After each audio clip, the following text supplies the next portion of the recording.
recording. So if you have the AC 103 book 3, we are doing lesson number 8, location, function, 5 subdoshas of Pitta. We did the Vata last week, but I just want to quickly review it before we move on to Vata. So if you remember, prana is all pervading, udana, let me just do it full screen. Udana is the direction that goes up. Vyana is a clockwise, circular, cardiovascular. Samana is periphery to center. And apana is down. Okay? And some important things that you probably want to memorize, unfortunately, because you're doing the beginning portion and the foundation. The first 3 months are just like foundation where you actually have to memorize things. And critical thinking is not really part of this first 3 or 4 months. Critical thinking comes a little bit later. So just a lot of information that we are throwing at you, just, review it. All right, somebody is, here we go. Let me make sure nobody gets unmuted so we don't have to hear other sounds. Hang on a second, let me mute everybody. That's perfect.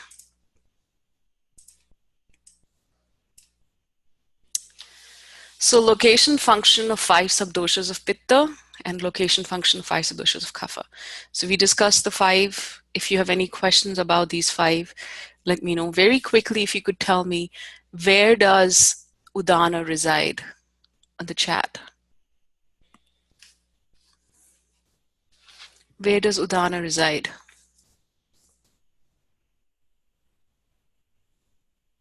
Anybody?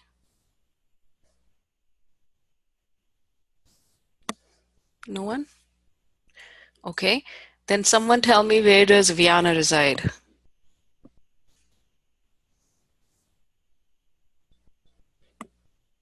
Now someone tell me, where does Samana reside?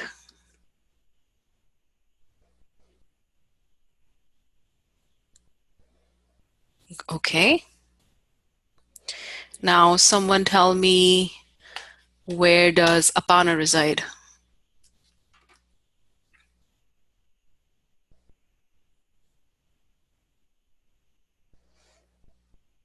Yeah, genitals, intestine, bowel, yes. Okay. Let's see. All right, I will take all those answers. Good job. So I remember when I did this class last week, I said I'm going to tell you a little bit about 5 minor vayus as well. They're completely unimportant as far as we're concerned, and they're only for information only. Okay, I take it back. It's not that they're not important. They're just not important at this point in the first foundation. And this is just information purpose. We don't want you to do anything or remember it and memorize it. So the vayu that makes us burp, and how we burp, and in Indian culture, burping is not a bad thing. It's a good thing. But of course, in the West, burping or belching is considered very rude. But that vayu that causes us to burp, it is telling that there's something happening in the stomach, right? That is called a nagavayu.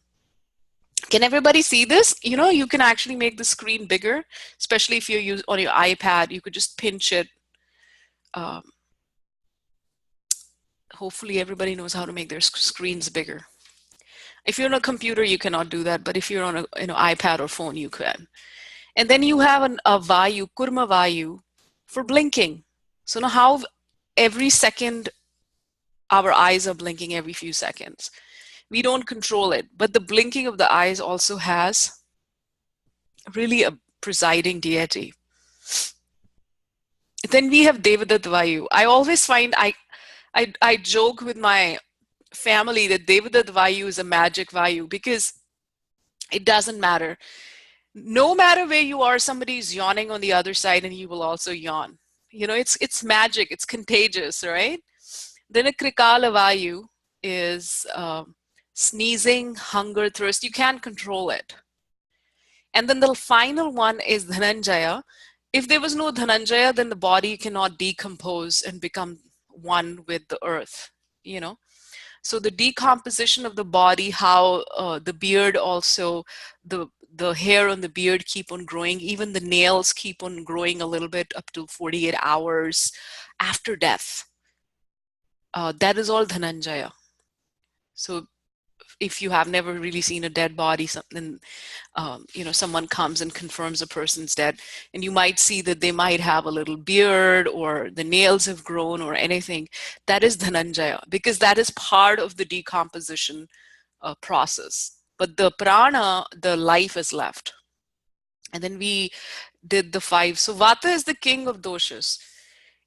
One of the things you will find, you know, I've been practicing for many years, is that if you can calm down someone's vata, and it doesn't matter, I'm a textbook person, textbook kapha person, overweight, but if my vata gets out of balance, it'll imbalance my kapha, imbalance my whole life. So if you're a pitta person, your vata gets out of balance, it'll imbalance your whole life. So vata, they say that pitta and kapha are pangu, meaning they're handicapped and they cannot move. Vata makes them move. Vata has 80 diseases that are named to it. Pitta has 40 diseases and Kapha only has 20. Well, those 20 are bad, but the idea is everything is governed by Vata. So you should have Vata on your fingertips. Let's look at these general symptoms again. So look at these symptoms: joint pains, constipation, dry skin, nervous system, anything to do with anxiety or depression or getting worried or anything to do with the nervous system. Loss of memory, anything to do with the memory, being spaced out, being creative, being intuitive, everything is Vata. Insomnia, stiffness of muscle, weight loss, migraine headache, specifically if they move from one part of the head to another. Any kind of pain, you know, when you get into AC 110, which is Shula or Shula Chikitsa, which is pain management, you know, we talk about different kinds of pain and how they, so even if, and then there you will learn all the pains, every disease is of 3 types: Vata, Pitta, Kapha. Then there's Vata, Pitta, Pitta, Kapha. Then Sanipatik, which means all the 3 doshas. But you will always learn that manage Vata first, manage other doshas second in many diseases, which is why, you know, knowing this is so much more important than others.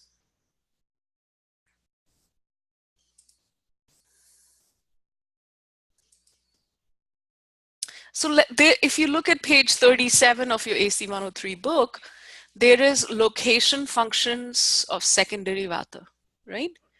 Pran is all pervading, Udan resides in throat. So, you know, this is, the idea is when you have a client and then they come to you and they say, oh, I don't have any creativity left, I'm not enthusiastic about life, you immediately know, and I have low energy.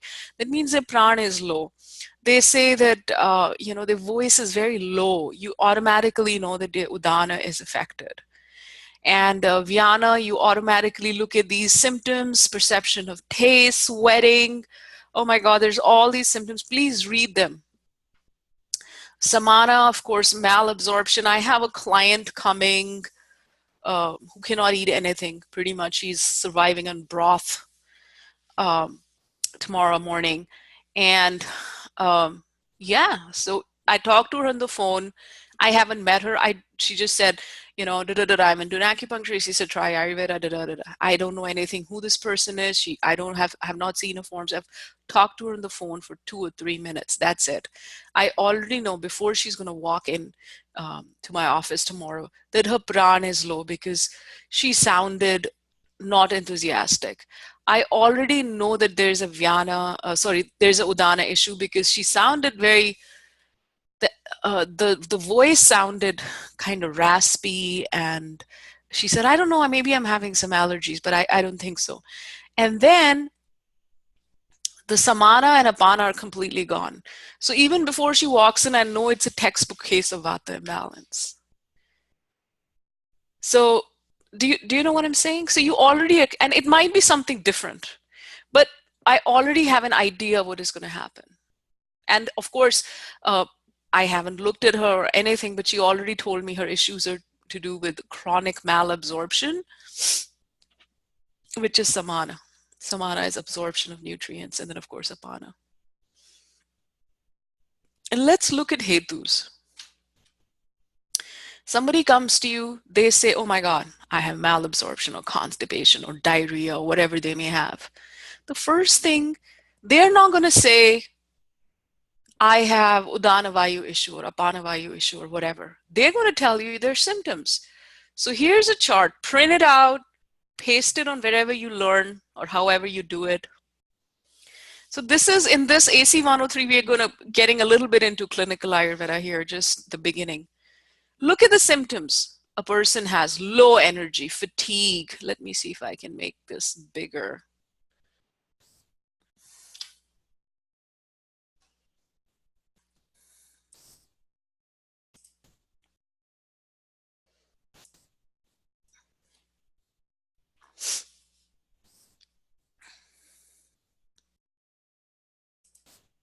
Here we go. So a person is coming, they have low energy, fatigue, some emotional trauma, lack of clarity. If any of these things are true, and then when you talk to them, they are saying that, you know, they walk for like 3 hours a day, they're suppressing some natural urges, or they're dehydrated, or they're not getting enough food, you already know that these symptoms are aggravated, and you can immediately tell them, oh, are you walking 3 hours a day in this hot sun early in the morning? Or you know, during vata time of the day? Or are you going for a Pilates class or going for a run at 5 p.m. or 4 p.m. when it's vata time of the day? You can't do that. Can we make it more restorative, and can we move your exercise time to early morning, or you know, in the afternoon or late at night? So already by doing those, looking at the symptoms and knowing the causes of aggravation, you can make a plan. So herein, we are now talking about some application of the things that you're learning. Now, you're not really expected to be able to make the judgment right now as you're beginning of the program. That judgment you'd be able to make in the middle of the program and towards later. So we're giving you the information now, but you're not really expecting you to make that judgment. Doesn't make sense? We just want you to know symptoms, prana. So here we go. Low energy. How is her vata getting, or his vata getting? A person has emotional disorders, feeling of obstruction in the neck, inability to, let's clear this. Let's go back to our regular full screen mode. Can everybody see this? It's easier for me that if it's not page 37, it's probably 36, or, you know, around that. It is chapter 5.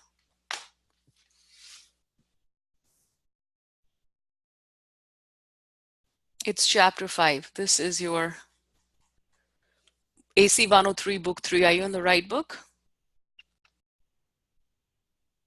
Yeah. Chapter 5. Got it? Okay, perfect. So let's see. And yeah, don't expect you would know this on first day. Don't. This is going to take time, because now you're taking the symptom and causative factors, and you're going to try. This is where your judgment is going to come in. See, if you look at apana, it's pretty easy, because apana is happening in the lower part of the body below your navel, right? And it's all your intestine, diarrhea, anything that's coming out of that area, diarrhea, constipation, libido issues, premature ejaculation, all kinds of sexual problems, menstrual problems, urinary stones in that area. So it's, you know, that is to do with apana vayu, and then it's easy. Okay, this person's apana vayu, diarrhea, maybe they're eating too much pitta aggravating foods, constipation, maybe they're eating more dry foods. So you ask them the relevant questions based on the symptoms, right? Samana is also, Samana is where the food is going into the intestine and getting absorbed, and the the nutrition of the food is getting absorbed at this time. So if a person has malabsorption, then now I had severe malabsorption. Oh my God, so bad. So this is what malabsorption can do. This is pretty, if I wasn't a kapha, I would have had a very serious illness. I had serious malabsorption. I'm telling you my case, like it was chronic. Had I gone to a physician, they would have put me on something. I knew that was so bad. So what it did was it made me, because I wasn't getting any nutrition, and this was immediately after my baby was born when I was 41. And it was 4 years ago. And so we moved house, my baby was born, and my father died all in the kind of same 1.5, 2 years time. So it was a very aggravating time for me. And, I wasn't I was still trying to eat healthy, but yeah, my samana, mostly because of the, emotional, I was very attached to my father and so on. I had chronic malabsorption from one, if you looked at my tongue, it was like, oh my God, how is she even living? So bad. So what that does in a kapha person, when you have malabsorption, it leads to gaining of weight and they can't lose weight. What it does in a vata person is it makes you lose weight. Do you understand where I'm coming from? What it does in a pitta person, malabsorption, they're just going to be hungry, like a hungry lion all day. They're just hungry and critical because whatever they're eating, it's not getting absorbed. Because you need nutrition. So you actually need to eat, and you need the body to absorb the fats and the nutrition. Do you understand where I'm coming from? And this is samana, is absorption. So, early this year in January, I put myself on a diet, and, I talked to Dr. Priyanka. So the first order of business was I had to get off my chips. I'm sorry. I used to eat chips. And the second thing was, address that. So then I was only eating so much probiotics and just focusing on samana just for almost 2.5, 3 months, nothing but my diet was 100%, take care of the malabsorption. Now it's almost 75% better and I've started losing weight. I'm not doing anything. Everything is normal. Well, I'm walking. I always walked. I walked last year. So do you know what I'm saying? So malabsorption, indigestion, this is a very important area because samana is where Agni resides. We'll tell you first time we do the class, oh, Agni is in your stomach. Really, Agni is in the lower part of the stomach where the food is going into that. If that is a problem, then everything is going to go. So how the samana vayu is exhibiting itself in a very textbook kapha person like me is different. In a vata person, they just lose weight like nobody's business. Like they'll eat anything, they're eating anything, and they're just losing weight. So what is happening? The body is not absorbing. Does it make sense? So what I'm saying is the symptoms may exhibit differently. Like apana will exhibit differently in a vata pitta kapha person. Again, vyana. So fear, severe depression, loss of libido. Libido will also come in apana, also in prana. Because the minute you don't have any prana or vitality, there's no interest in sex. Absolutely not. There's no interest in going for a date. There is no interest in romance. It's gone. And so you see that a lot in menopausal women, especially when the estrogen is low. Then enthusiasm and strength. Why? What has enthusiasm got to do with Vyana?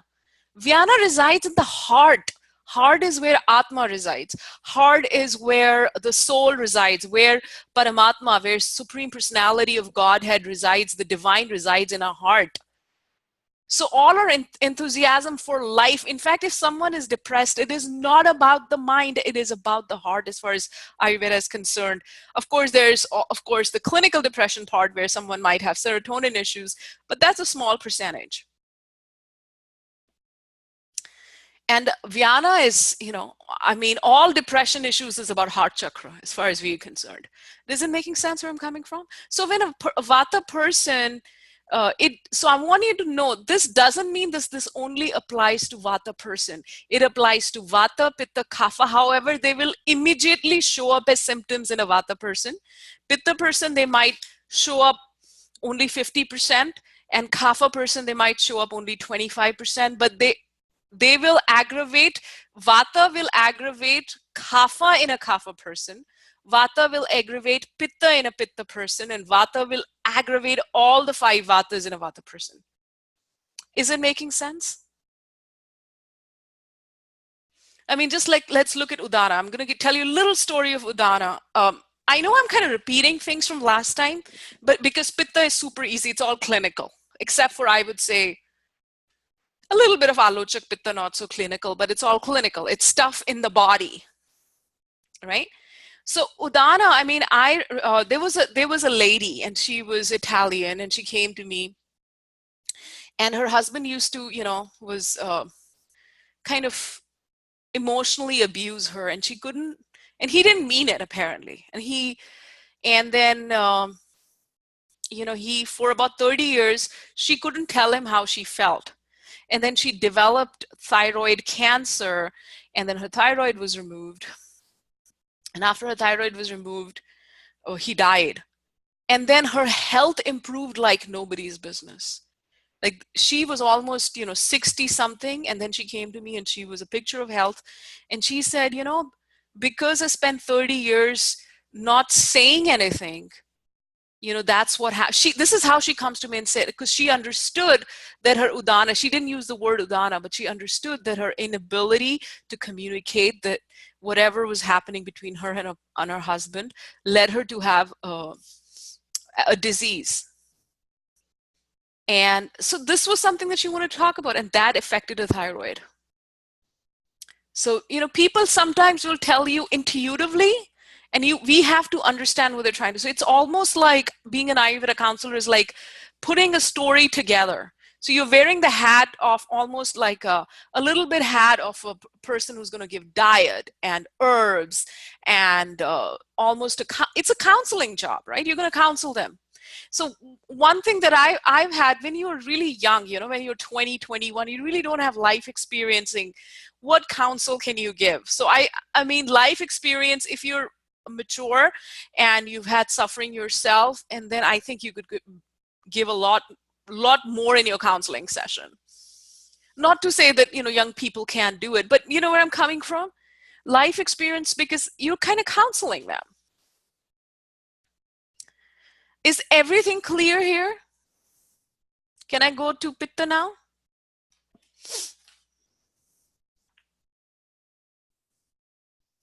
Can I go to Pitta? Okay.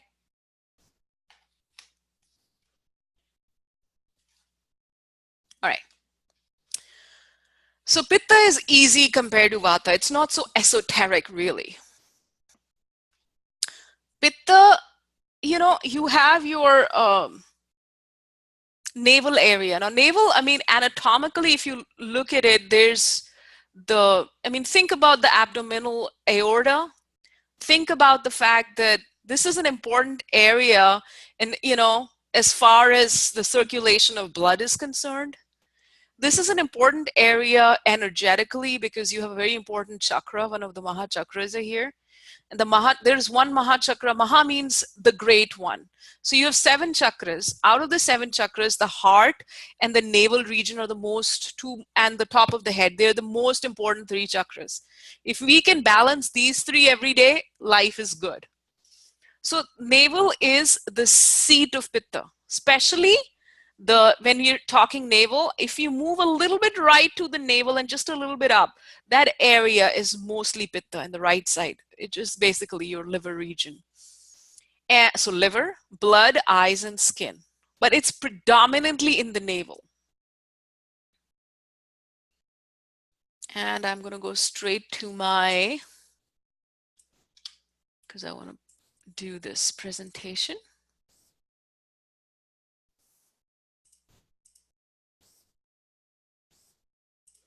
I haven't done this AC 103 class in like 4 years. So I don't know what I'm doing. Am I giving you too much? Because I'm so used to doing practitioner classes and advanced classes that, one of her teachers had to go to India, and so she went to India. So I ended up taking over at the last minute. So Let me know if it gets too much. Usually we kind of give you baby steps at this point, but I don't know how to do baby. I just kind of throw it all at you. All right. So again, the aim and objective today is to know the 5 subdoshas. You now know the 5 subdoshas of Vayu or Vata. Tap santape iti pittam. Anything that is responsible for heat in the body or transformation in the body is Pitta. Pachati iti pittam. Pachati is one that metabolizes or changes or transforms or cooks. Tap dehe iti pittam. Anything, daha means to burn, again metabolism. All of these different things are saying the same thing. Anything that, so in body, things get transformed. You know, red blood cells are created and then they, you know, body gets rid of them and then new are created. This creation and transformation and getting rid of them and the waste, all of this is Pitta. The movement part is Vata. The transformation is always going on is Pitta. It's the thermogenetic principle, degeneration, decay process. I mean, if you think of it, cells are produced, cells degenerate, cells decay. New cells are produced, new nerves are produced, degeneration. Do you understand? All of this thing going on is Pitta. This is basically the same thing. Dhatu, for example, dhatu are the tissues. The first tissue that is produced is rasa dhatu. You know, you have the food is taken into the rasa dhatu according to Ayurveda, which is the plasma portion of the blood in the interstitial spaces where there's water. So water is taken out and the nutrition is distributed. Then it goes to the, you know, your blood. Then it goes to your muscle. So from Ayurvedic perspective, it's going from a sequence of, and all of this sequence where food and oxygen and things are getting transformed and hydrochloric acid is being produced and enzymes are being produced and hormones are being produced, and all this is governed by Pitta. We already know this very, very quickly. It is tikshna, it is very sharp, it is hot, it is liquid, and it's not the same liquid as kapha. Kapha liquid is the fat cells in the body, right? The kapha liquid is water retention. The liquid of pitta is bile, liver enzymes, hydrochloric acid, the acidic nature of the body, and all those acidic things that are created in that liquid is pitta. It has sour and pungent taste and spreads quickly. So if anybody has a pitta-like disease, it's going to spread from one body to another. Just now we have a client, the practitioner students are doing, who has a very, who went to a doctor, and the doctor's wife is our practitioner student. So, you know, we've been looking at pictures and looked like had, came and said, I have eczema. But we looked at it and it didn't look like eczema, because eczema should have qualities of vata, right? And which, you know, it was dry, so there was that quality there. And then it was really like, it was red and it was inflamed, and it started at one end and it started spreading quickly. I mean, even within the interview, it spread. So immediately knowing how quickly it is spreading, we knew it was a pitta. Does that make sense? So knowing what is the quality of the symptoms. So I don't know, Deborah, if she's here. Deborah, are you here? So, you know, Deborah is a nurse. So you're seeing patients every day. So, oh, you're the iPad, okay. When you're seeing patients, do you know, even if they have the same, I know you go with an iPad to your patients and you're asking them about the quality of their symptom. For example, you know, if you go to a hospital, a nurse will come in and they'll ask you, on a scale of 1 to 10, tell me this. On a scale of 1 to 10, tell me that. How are you feeling? And they note it down, right? If you think about it, they are noting down the quality and quantity and trying to measure your symptoms so they can report it to your physician. Does it make sense? Deborah, I know it'll make sense to you, but I want to make sure that everybody. So this is exactly what we're trying to do in Ayurveda, except we are not measuring it, because we don't have you know, EMR, which is an electronic medical record that, you know, physicians have access to, where they put everything and everything is in a quantity and a quality and it's all, you know, measured. At least we do not have that right now in US. Well, actually someone just started that software, but we are not using it. I am like old fashioned, you know. I don't want to be in front of a computer while my client is telling me her or his, you know, symptoms. That kind of feels funny. But I understand why they do it. So this is exactly, okay, let's say a person has, name any skin disease. For example, contact dermatitis or eczema or psoriasis or I don't know, whatever comes to the top of your head. You want to ask dermatitis, just dermatitis or anything, or inflammation or acne or skin issues, you know. Is it oily? Does it feel hot? Does it look sharp? Does it, you know, does it have, is it seeping? Is it liquid? Is there a liquid in it? Is the liquid seeping in and oozing out? Does it smell bad? Please don't ever, if you have a client who has a, you know, kind of a smell to them, please don't make a face. Don't make a face. It is, we don't judge. You have to be a non-judgmental party. And you want to know if it's moving from one place to another. Now, if you have, like, I remember I had someone else who had some, I get a lot of people with skin issues. I'm just realizing as I'm talking to you. Someone, the thing looks inflamed and hot, but it's staying in one place and not moving. We immediately know the root cause, and doesn't have a sour, you know, it's kind of hard. I mean, for example, you know, sometimes you can get a cyst on your skin. If the cyst is almost like acne and it has an opening and there's liquid oozing through it, almost like a bacterial infection, you know that's Pitta. But if it's hard and it is not spreading and it is, you know, it is hard, and if you press on it, it feels hard and a little painful, that is not Pitta, that is Vata, because hardness is the quality of Vata. Sorry, I mean, I hope, Deborah, that makes sense to you. I'm kind of coming to you from a clinical level here. So you're looking at the qualities. And this is exactly, if you think about it, that's what you're doing in a medical environment, right? Now let's go back to the rest of you. If you're not in a medical environment and, you know, you do not deal with clients and patients every day, then when they come to you, they've already been to their physician. Right? They've already been to their physician. Sujan, I don't know who you're going to be seeing in England.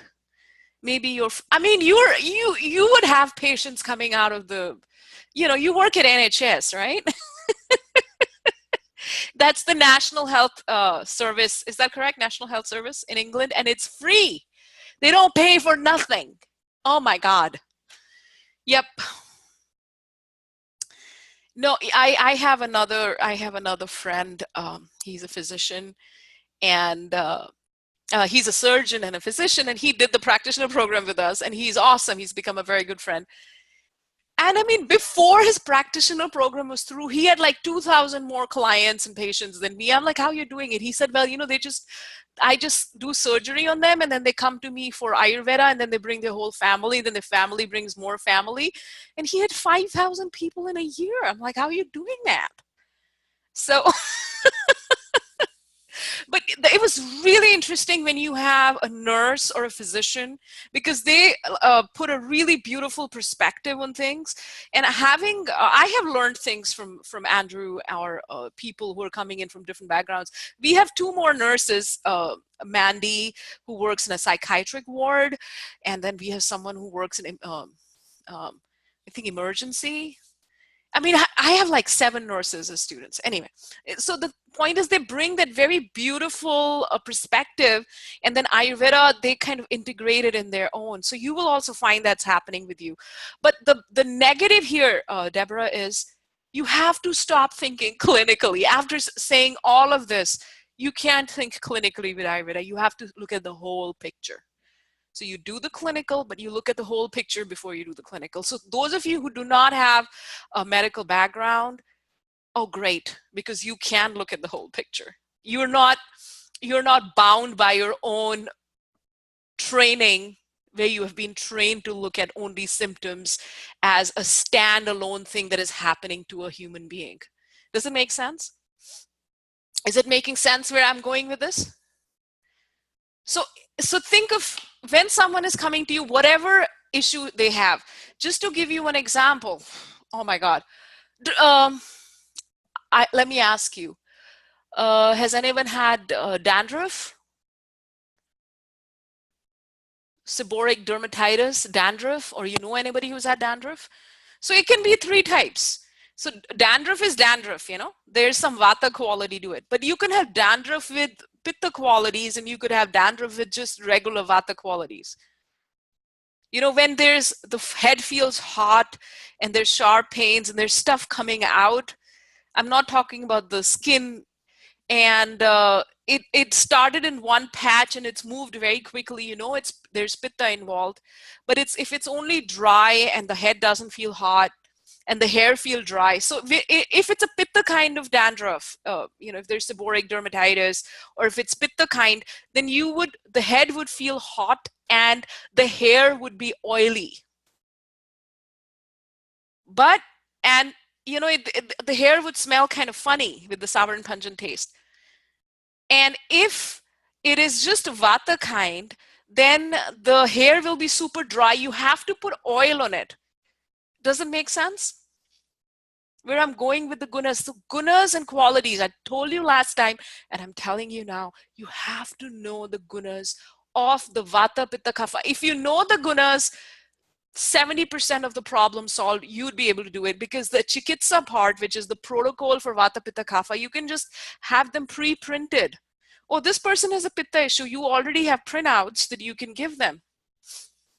Having said that, I don't do printouts, because I used to do printouts, and then that used to scare my clients. I try and give like not more than 2 pages of protocols, because I don't want to scare them.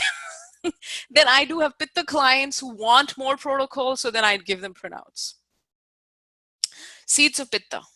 Are we like really understanding? Because this is slide I'm going into more, diving a little deep.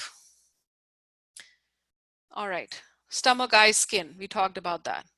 Functions of pitta, tanu, mahardava. Digestion of food, produces and transmits heat, perception of vision. This is in Indian English. Please forgive me. This was made by one of our Indian Vaidyas. Yeah. Produces sense of hunger and thirst, keeps the body soft, gives luster to the skin, maintains purity. So if pitta is really good in the skin, a person has, oh my God, their skin shines as if they're an angel. I'm not kidding you. Have you seen such people? I'm not talking about foundation ladies. I'm talking if your skin is shining without the foundation. You know, that's why we wear all that makeup and foundation, because we want our skin to look flawless and beautiful and lustrous. But imagine someone having a skin like that, you know? Yeah. Here we go, intellect. Now we come to the main portion of our subtypes of pitta. Pachaka, Ranjaka, Sadhaka, Alochaka, Brajaka. So if you look at the right side,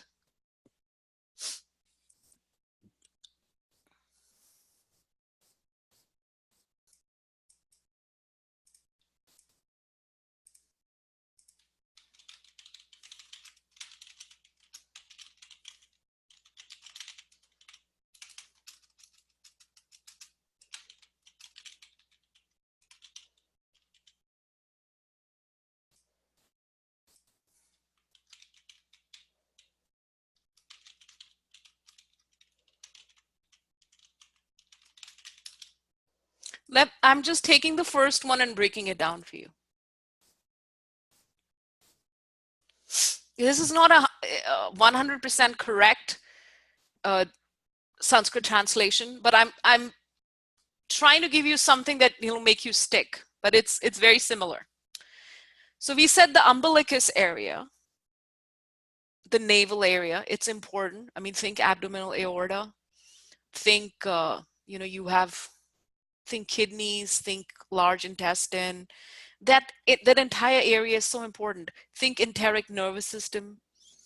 And then, of course, all of this the bile is produced, hydrochloric acid is produced, all these protein enzymes that break down protein, enzymes that break down. Of course, the whole thing about digestion is, it's if you had to break down digestion into one line, the entire process of digestion. That's so funny. My 4-year-old was asking today, Mummy, what is digeje? And I'm like, what are you talking about? He heard me talking about digestion to someone on the phone, and he was saying, what is digeje? So I said, oh, you're talking about digestion. So I was saying, how do I explain this to a 4-year-old? And I thought about it, and that's how I'm going to say it. Entire process of digestion is just one thing: break down food into the smallest possible size. That's it. Everything we eat, it's getting loaded with mucus and enzymes and acid, and it gets broken down and broken down and broken down. I mean, into simple carbohydrates, fatty acids, everything's getting broken down, broken down, broken down, broken down, and then it's out of the body. It's converted into waste, and bye-bye. And what is the function of Pitta? Is to transform. So Pitta is transforming. So we put something in the mouth, right? As soon as we're putting something in the mouth, Pitta starts transforming. The message is being sent to the brain, and saliva is produced, which is salivary enzymes. Salivary enzymes is called bodha kapha. They start breaking down the starches in the mouth. The carbohydrates and starches and rice and sweet food start getting broken down in the mouth itself.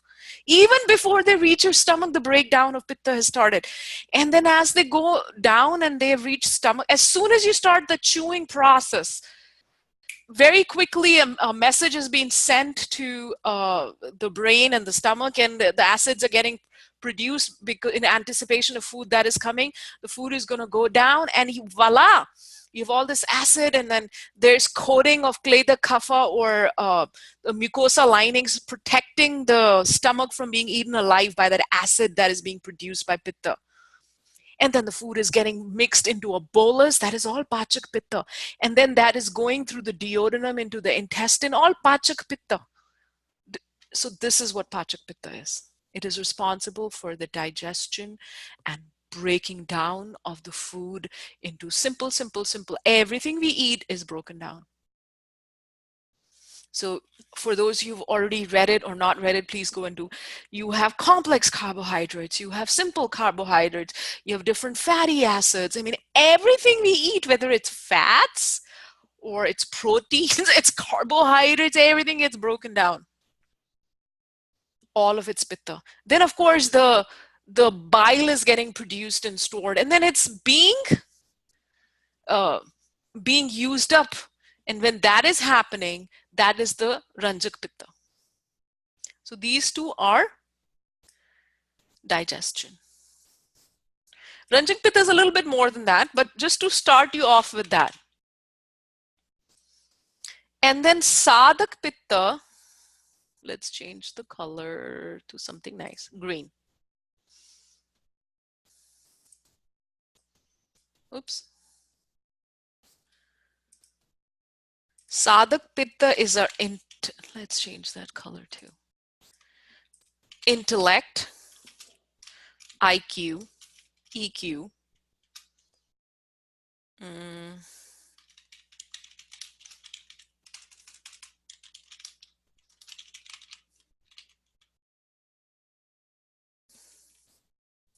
So Sadak Pitta is a little bit interesting. You know how in the Western world or Western psychology, you have the IQ and the EQ, intellectual quotient, which they do in numbers, whatever your IQ is, which is completely based on logic. And they totally disregard creative or intuitive thinking, right? And EQ is your emotional quotient. Like you could have a very intelligent person, but they don't know how to relate to others, and they don't know how to process their emotions. And their ability or enthusiasm about things and your social life and so on. Sadak Pitta is all of that in one. There is no definition wherein, oh, this is the intellect portion of my mind, this is the emotional quotient of my mind. Sadhak Pitta doesn't even reside in the brain, it resides in the heart. Basically, you know how you've used the word gut brain? So this would be the gut brain.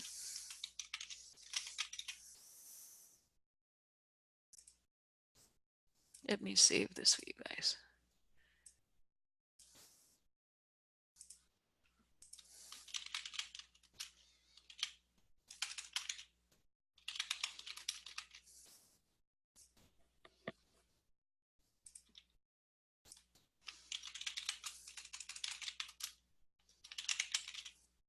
Here's heart brain.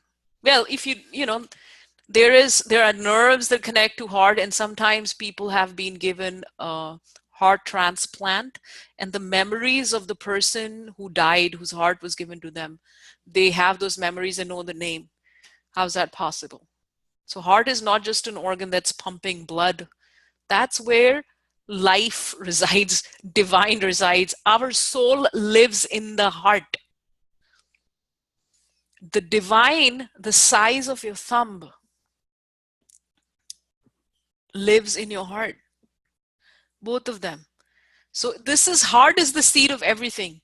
So all transformation, spiritual transformation, physical transformation, mental transformation, love, IQ, sadhana, enthusiasm. By sadhana, tapasya, as in tapa, tapas, which is our ability to help me out here. Someone with the word tapas, I can't think.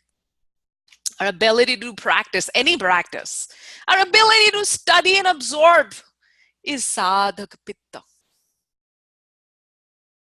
Okay.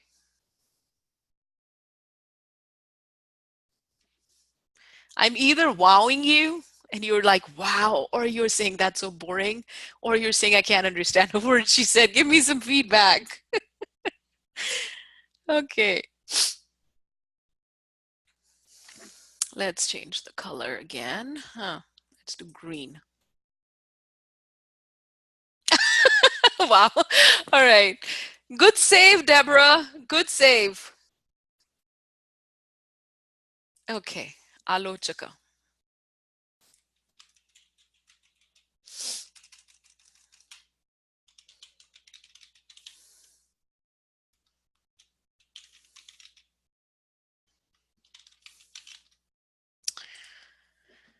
So I don't know I think Satya is not here. She's like a normal human being sleeping because it's nighttime and early morning in England. Shujan, you speak Bengali, right? So you know what I'm saying, Lochana. So there's a Bengali word, also a Hindi word and Sanskrit word, Lochana, eyes. Alochaka is eyes or vision. Okay. So anything to do with our eyes, sensitive eyes, photosensitive eyes, any kind, dry eyes, eyes tearing up, allergies with eyes, all of that. So then, Lochan as in Lochan Das Thakur, Lochan. Yes. So Alochak, very easy, coming from the word Lochan. So Lochan, Alochak, anything. So with Pitta person, eyes are very sensitive. Eyes are sensitive. And it is to do with their vision. One thing, I don't know how many of you are Pittas out there. If you are, just let me know in the chat window. But you would notice a Pitta person is usually a visual person. There are many types of learners, 3 types actually. You have the auditory learner, you have the hands-on learner, and you also have visual learners. So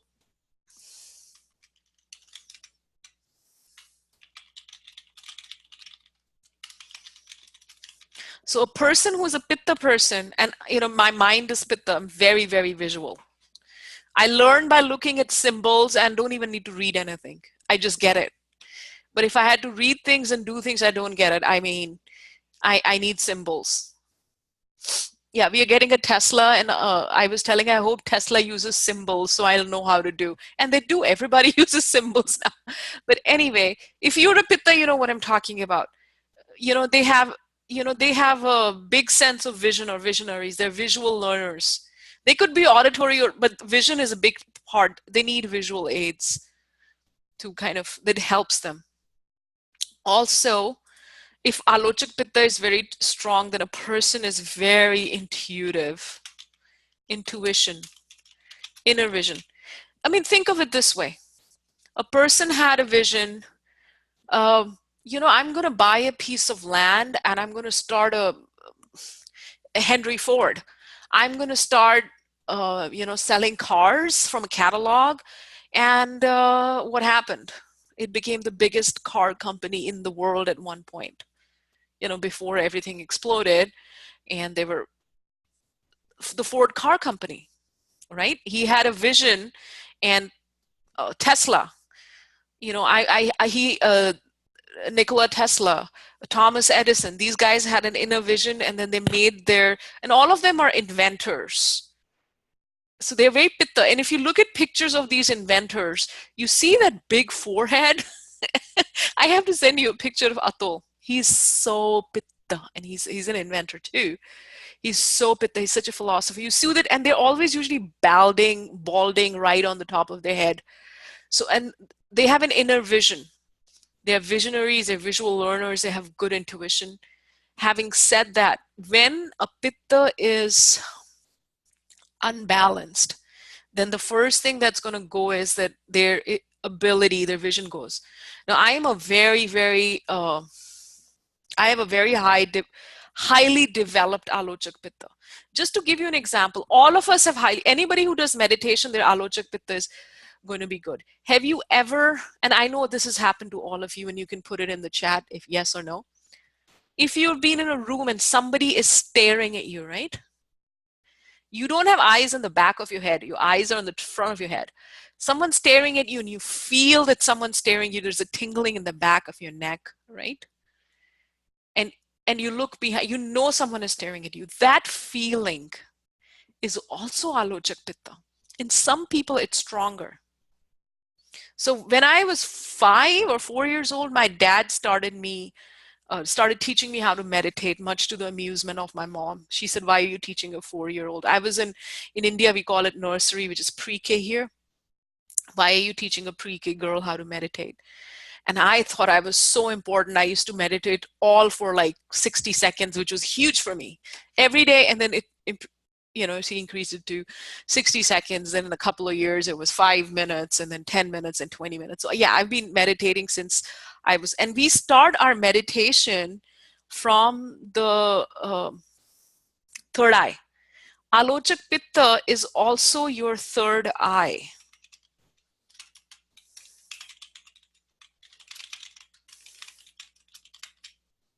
So the clinical part is, eyes are sensitive, photosensitive, ocular headaches, allergies in the eyes, whatever's happening in the eyes clinically is also alochak pitta. And the third eye, because it's a vision, inner vision, intuition, right? That is also alochak pitta.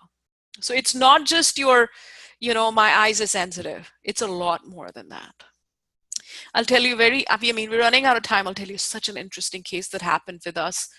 It was a very first Ayurveda practitioner program that we were running. This is back in like 2008 or 9 or something like that. And this person had already finished his practitioner, so maybe 2010. And he was doing his client encounters. And he would come and, he's doing his client encounters. And he had a client, who signed all the forms. So I'm telling you, it was just such an interesting case. She had 2 lovers who both were fighting over her. And she said, just screamed at them, "I don't want to see either of you." And she went blind. She just couldn't see. And I mean, she was clinically blind. She could still see light. And then he came to me. I'm like, she basically cursed herself. She said, "I don't want to see," and she stopped seeing. Anyway, it turned out she had some other issues going on, but the idea is that she cursed herself. It was such an interest. Yeah. So there is another thing in countries like Turkey, in countries like Mexico also. If you're Maria, I don't know if you're from Mexico, but the drishti, how you say that? The evil eye, you know, in Mexico, they'll put eggs on a person to prevent eagle eye. In Turkey, they have the round eagle eye thing. Yes, I don't know what.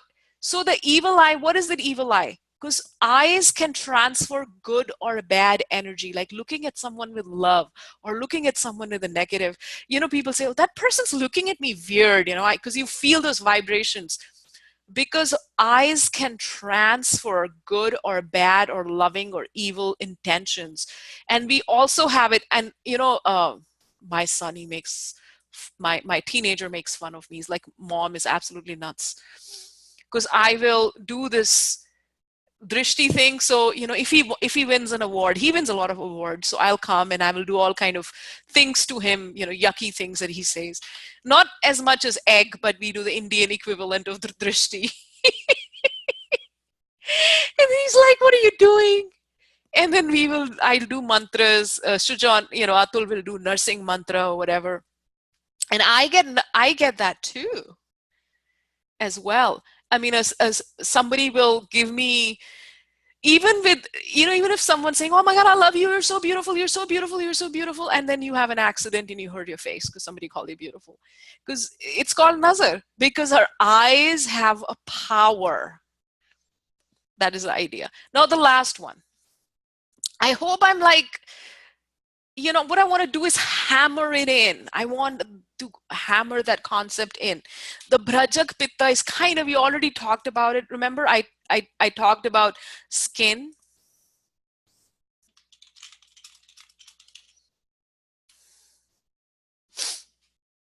You know, I talked about if you're wearing foundation. And this is why we women, we put makeup. We want to put makeup so we look as if our skin looks shiny and we look beautiful, and it looks that we are not wearing any makeup. And I'll tell you which one I use, but we do that just so that we could get that perfect Brajak Pitta. Brajak Pitta maintains the skin temperature. So whether the skin is hot or cold to touch, that is maintained by it. It maintains the oiliness of the skin. You know, all the glands just under the skin that are producing oil, and that keeps the skin nice and oily. That is also Brajak Pitta. The temperature of the skin.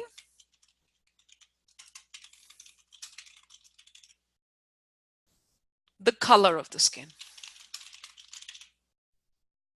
Do you now understand? So on the skin, the luster, you know how if you see,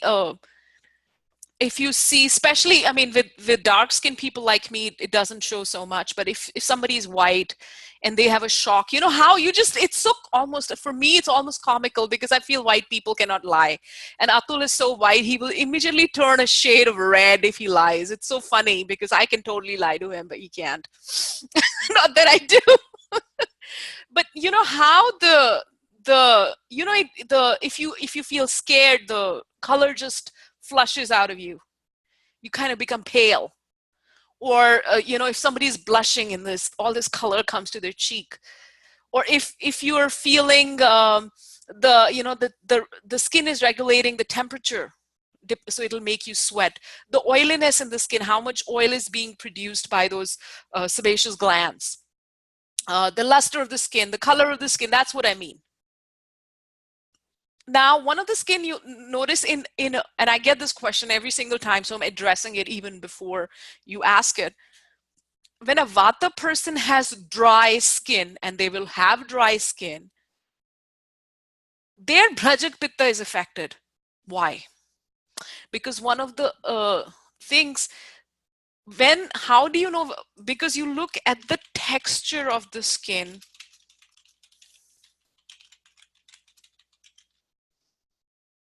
It's slightly different. So the texture of the skin has nothing to do with Pitta. The skin has become dry because the glands are not producing enough oil, because Pitta is low. That's why Vata is affected. Is it becoming clear? Because there's low Pitta. We need to increase Pitta. We need to increase oiliness. Does it make I don't know if it makes sense just now, but it probably will as these things started to sink in. You know, a person who has really, really, really dry skin, and you're putting oil and you're putting oil and it's getting absorbed because their body is not, their body is not producing enough oil, and oil represents the water element. And also another thing you will notice in a Vata person is that their extremities are cold. The temperature of the skin is cold. So this is being regulated by Brajak Pitta, but a lot of things you will see there's a, you know, overlap of skin issues for Vata and Pitta. As long as you know to look for the right qualities, you're looking for hot, sharp, spreads, red color. Red or yellow is the color of Pitta. Rough patches. Oily is the luster of the skin with Pitta. Rough and dry is the skin for Vata. So I've explained all of this in one slide, and we have a lot more to go. I've saved this. Alochak resides and controls functioning of the eyes. Brajak, healthy skin. Sadhak, ability to turn thoughts into action, process emotions, intellects, and so on. Pachaka, metabolism. Ranjaka resides in the liver. Ranjaka is responsible for a lot more than the whole function of the gallbladder and so on. I just gave you a little bit, but everything that the liver is doing, it's doing because of Ranjak Pitta. So if you know what the liver does, you're fine. So if you do not know what the liver does, please go and read about it. Now let's look at the location. Pachak Pitta is exactly between Pakvashaya and Amashaya. Meaning as soon as you're leaving the stomach, and remember that area of the Samanavayu where the food is getting in the duodenum, and the latter half of the stomach and the beginning part of the duodenum. That is Pachak Pitta, same place where Agni resides, same place where Samanavata. So there's an overlap here. Pachak Pitta and Samanavata reside in same place, so both responsible for this function. Does it make sense? So Samanavata, Pachak Pitta are in the same area, lower part of the stomach and in the duodenum. That's where they reside. So Samanavata pushes the food down and Pachak Pitta breaks the food down. Samana pushes food, or let's just call it, this is what it's called, Chile, Kyle. I always get all confused with that word. In India, they called it chile, and they call intestine. So it's a completely different language. You won't understand if I talk in my Indian accent. You will say what she is doing.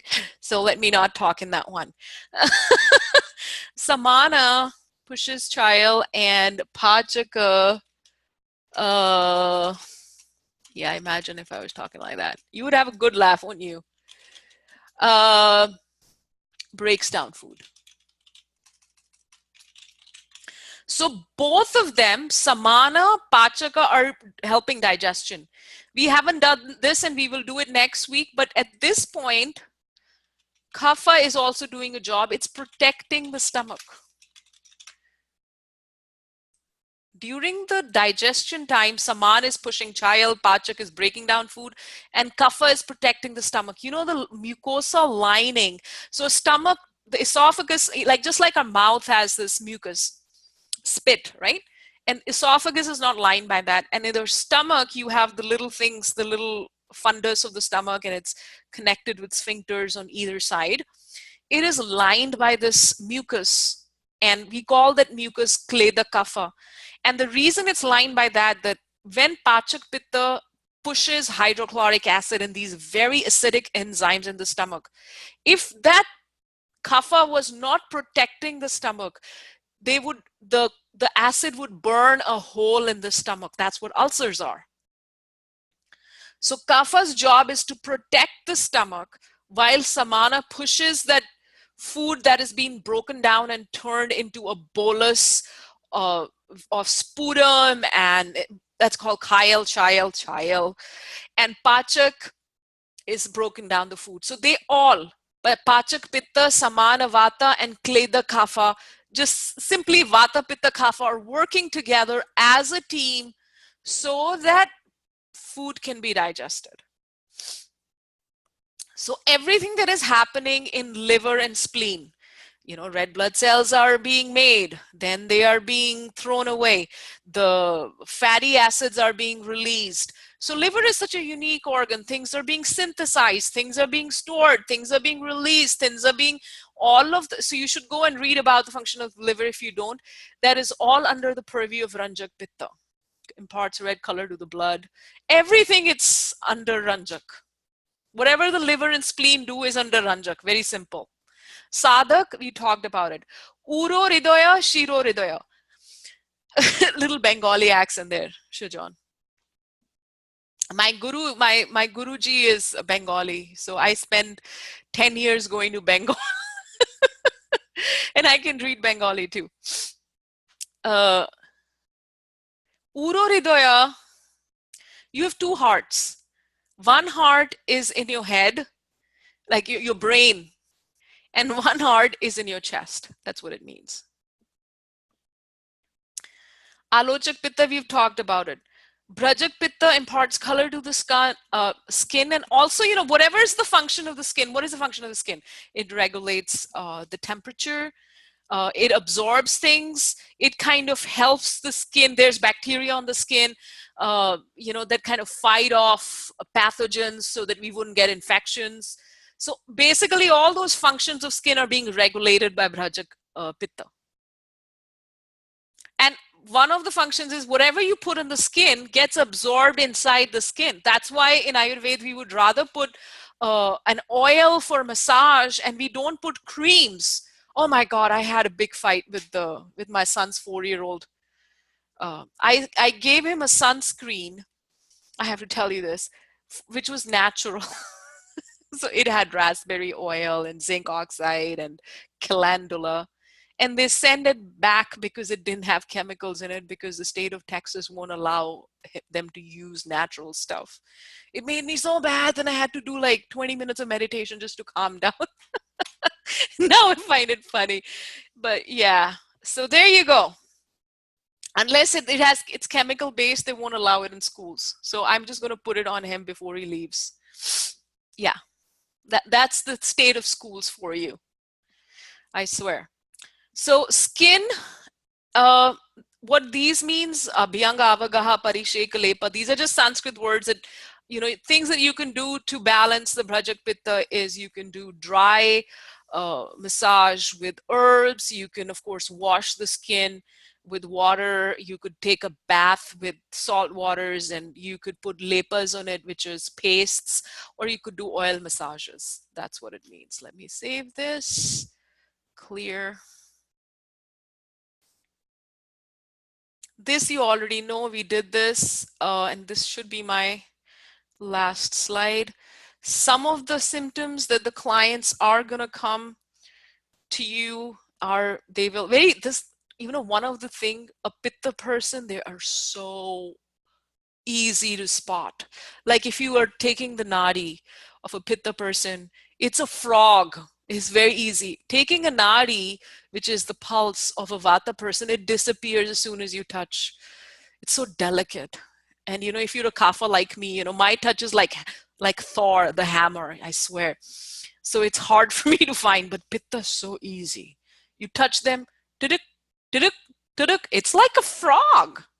And similarly, they're red, they're hot, they're, easy symptoms: heat in the head, red eyes, nausea, vomiting, migraine, insomnia, bleeding, a lot of bleeding going on with women.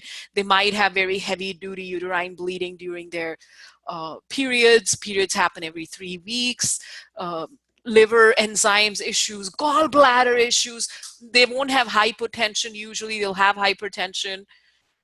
They may have hypotension too if they're Vata. If they're textbook Pitta, chances of having hypertension more. Acne, heartburn, irritable, angry, So I'm half Pitta. I'm not half, my secondary dosha is Pitta. If I go to India in July, oh my God, the whole time I'm just cursing the traffic. So I stopped going to India in July. It really gets my pitta imbalance out. And my son's like, "Who are you? You're so rude to people in this country." I'm like, "It's not me, son. It's the pitta." He's like, "But you're not a pitta, you're a kapha." So I try to avoid going in that very hot and humid weather, but it's just funny. If you go to India, you just have to live with it. You can't do anything about it. Yeah, acute criticism, perfectionist, overachievers. Yeah. What is my favorite oil to use for which person? For Pitta person? Any oil that you want to use for a Pitta person has to be a cooling oil.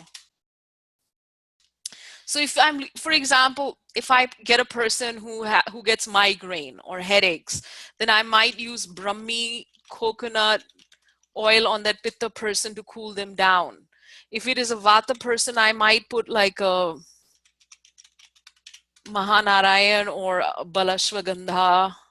I try to use, so here's the thing. For lately, because I've been doing it for such a long time, I just stopped using simple stuff, which has, I still have coconut oil and sesame oil and like a very simple oil, but I normally stop using it because I want to practice authentic Ayurveda. Plus, I won't even take clients who just want to, like, if I get a person who calls me, I just want to try an Ayurvedic massage because I'm coming to Austin for a weekend. So I just say, go to my student, she does massages. Because people who are coming to me for treatments, I'm going to give them, they don't tell me where they need a massage. I tell them what they need. So we have a consultation, and then I might use a Brahmi coconut oil on their head. Let's say it's a Pitta person, it's a Vata person with heat in the head because they're a combination or a menopausal woman. I might use essential oils. I might use cooling oil for head. I might use balancing Vata oil for hair. I might use something else for the feet. Maybe like, oh, I had a client the other day who'd had fasciotomy, and the part of the foot was missing. Part of uh, the whole fascia was missing. So I wanted to get to it. So I was doing marma treatments with different oils on the other part of the body to reach the part that is missing. So yeah, I mean, it's very, uh, but in the beginning, it is good to have simple. So I don't do the simple Ayurveda. If somebody just wants to experience Ayurveda and know their dosha, I kind of avoid them. They can find 10,000 counselors to know their dosha. If they're coming to me, I want to really help them inside out. I mean, I just had a yoga teacher who was absolutely beautiful, wonderful lady. She wanted to know her dosha. And I said, listen, I'm going to tell you more than your dosha. You can't just come to me and pay me so much money and you just want to know your dosha. She said, okay. She comes to me and, we do a lot of stuff, and I give her a lot of protocols. And then I kind of tell her, she is a textbook Vata person. She was eating eggs for breakfast and raw food and salads and beef for lunch and pretty much red meat for dinner. And she's a yogi. She does yoga. She's very, very enthusiastic about yoga practitioner. I told her, you can be a yogi if you're eating meat because you're practicing himsa, not ahimsa. And that, I didn't even know where that came out. I regretted it as soon as I said it. And I said, I'm sorry, I didn't mean it like that. I mean, no judgment. But I think God was making me say that because it kind of changed her life. She became a vegan and her yoga practice has flourished. And I think I was just like an instrument there. But yeah, usually it's, yeah. And my clients know I'm not going to, I don't hold hands. My regular clients, I'll hold hand for the first time. Yeah. Yeah. So So you have the Ayurveda counselors, and it's the counselor's duty to counsel and hold hands, I believe. As a, advanced Ayurvedic practitioner, I can have my students hold somebody's hand. I really just want to help someone. Very simple. Yeah, like I'll tell you one thing. I had a phone call some time ago, and someone said, I went to an Ayurveda practitioner and they told me to change a lot of things. And I want to come to you, but I'm telling you, I'm not giving up any of my food habits. Then I told her, I'm sorry. If you're not going to change your lifestyle, I don't want you to waste your money, but I can recommend someone else. Doesn't make sense? Because you have to stay true to what you want to do. You have to stay true to that. All right, enough rambling. Any questions? I'm going to stop recording.